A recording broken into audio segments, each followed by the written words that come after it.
పెళ్ళైన కొత్తలో ఆయన అసలు మాటలు ఐ లవ్ యూ అని ఇవన్నీ అంతగా చెప్పారండి. కానీ ప్రతి క్రియలో, ప్రతి కార్యములో ఆయన చూపించే ప్రేమ, గౌరవము నాకు ఎంతగానో కనబడుతూ ఉంటుంది. He does not have to say a word that he loves me.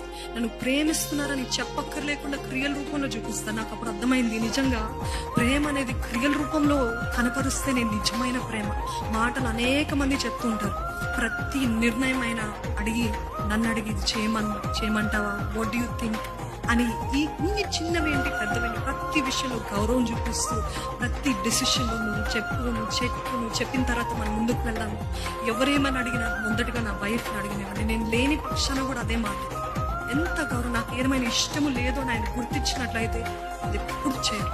తనకి ఇష్టం లేదు కాబట్టి నేను చెయ్యను అని చెప్తే, తనకి ఇష్టం లేదు కాబట్టి నేను మాట్లాడను. నేను తనకి ఇష్టం లేదు అవన్నీ తన క్రియల రూపంలో చూపించాను. I believe that is real love after marriage. Before marriage, everybody will say, I love you, I love you. Avuna kada?